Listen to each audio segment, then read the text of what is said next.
Hey guys, so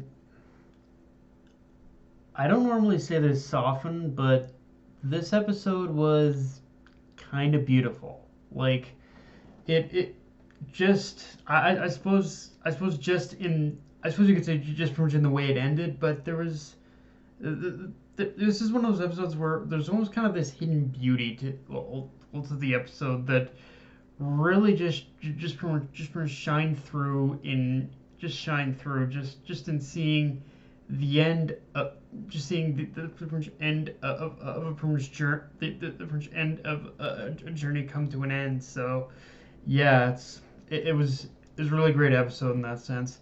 And yeah, obviously, with that said, obviously the thing to talk about in this episode is that we get to see Odin and Roger like make it to the end of the Grand Line, all the way to Laugh Hill.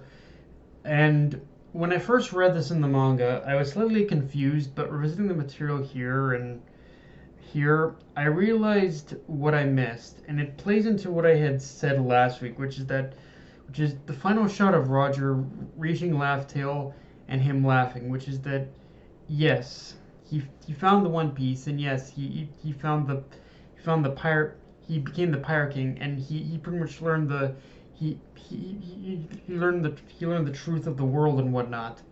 But it was also by the time that the Roger pirates reached Laugh Tale that both Roger and Odin had realized that even though they had learned about the Void Century, they couldn't actually do anything because, well, the world was literally not ready. All the secrets, all the mysteries of the world, the world's missing history, wouldn't just wouldn't be ready for another 10 years, i.e., the present time of the story, because just all the pieces weren't on the board.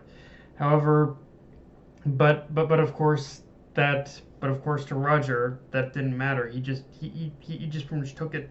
He just pretty much took it all in stride because to him it was just all about the journey. He didn't care as to whether or not he was pretty much the one in order to really just well, it's one of those things where it's one of those things where it's one of those things where it's one of those things where it's one of those things where despite what he had said in his youth about wanting to shake up the world, by but it was proof by the proof time that he had reached the end of the world, the end of his journey, that he just kind of he didn't care anymore. He just took it all in stride and just kind of and just kind of enjoyed the journey for what it was.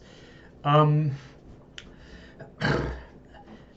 and but pretty much getting back to the whole idea of what they learned about what they had pretty much learned about the missing the void century and the missing history of the world. The one major key takeaway we do learn to talk about is Wano's role in all this, and how at one point it used to be connected to the rest of the world but after the missing period of history, it isolated itself. So that in itself just says that yeah, is Wano, for better or worse, is a key focal point towards the pretty much end of the One Piece journey. And and again, in the end, Roger just wasn't the one the world. Roger literally was not the one the world was waiting for. However, despite that, whether intentionally or not, like like despite Roger not being the one, he still had contribution to merge the shape and to merge the shape of the current world as it is today. And even if Roger wasn't the one per se that the world was waiting for, he he throughout his entire journey, he basically laid the groundwork for others in order to follow the path he and his crew had taken.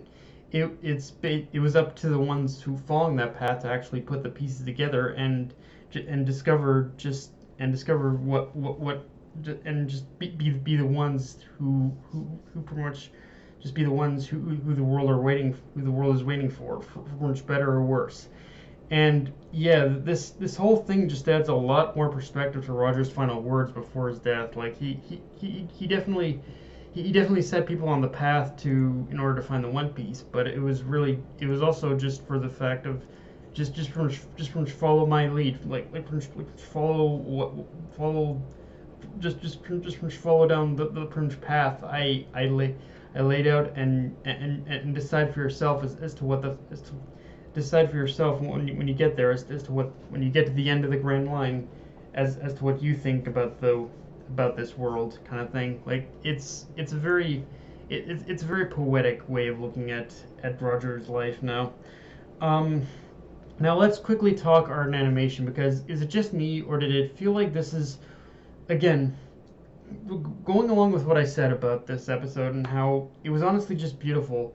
The art and animation really reflected that. Like this is one of those episodes where it that you can tell that Toei you can almost tell that it was kind of one of those episodes where you wonder if Toei like had sunk a good majority, if not all, their budget into this episode. Because well, there were obviously still weak points, obviously in the episode. Overall, this felt like the most, again, like consistently like consistently visually beautiful episode. Like overall, it not only felt like the most consistent episode, but just style the style felt elevated in a way that I haven't seen since the first episode of the Wano arc, and it made this episode just more alive than anything else. Like again, like Punch Toei, like Punch really must have wanted to make this episode stand out from all the others, and they succeeded. Like there were so many great there's so many great visual shots in this episode, and the piece de resistance to that was just the final like scene of Roger laughing. That was the best. That I think is again that was one of the most beautiful panels I think that Toei has basically animated in One Piece. Like it's up there honestly. With that said, though, let's let's kind of talk about Odin's during the whole journey of getting to getting to Laugh Tale. Uh, Odin obviously makes a brief return to Wano, and through that we get a glimpse of the current state it's in, and how yeah, without him around, without his leadership, it already started becoming it already started like being transformed into what we would eventually what we'd eventually know it to be in the present, and like pretty much seeing pretty much seeing pretty much 1.0 like pretty much seeing 1.0 even pretty much devolve, at least this at the start of devolving into what it would be. It's one of those it's one of those things where obviously Odin had made a promise to Toki, and his owner had refused to break that promise.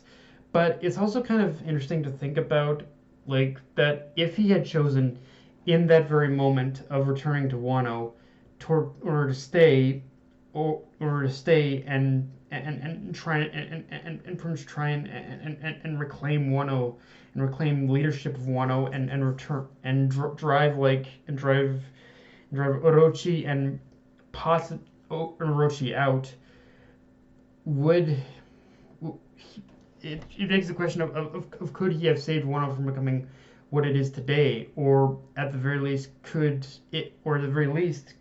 have been possible in order for him to enlist the help of Roger and his crew in helping with that endeavor. It is kind of a what if question that does kind of intrigue me upon revisiting this part of the story. However, this episode also does add a singular edit scene that definitely adds more context to that question, which is that Roger was reaching his limit and growing weaker each day. So even at his best, it reveals that he pretty much still wouldn't have been strong enough in order to help. So yeah, it does show that in a certain way, that just by mere circumstances of Odin of Roger's health and many things, I think 1.0 would have would have still been forced down the path it is currently. Um, and I didn't think it was possible, but the episode also made me sympathize with Buggy, because even though it was an anime only scene, we learned this episode that Buggy and Shanks were left behind for the final leg of the journey.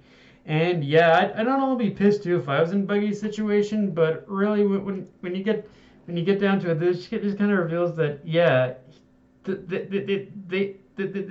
both of them had never really learned as to what the truth of the One Piece and the Grand and Raft and Laugh-Tale and all that and this Void Century, they were the only ones supposedly who never learned this secret. Now it's debatable as to whether or not that Shanks had eventually learned this secret when he became an adult, but yeah, it is kind of interesting how they were the only ones who weren't there for the final leg of the journey. But yeah, guys, that's all I got for this review. If you enjoyed the video, like, comment, subscribe. Follow me on Twitter, Facebook, and Mr. Crunchyroll. Dead Knight of Anime, signing off. Later, guys.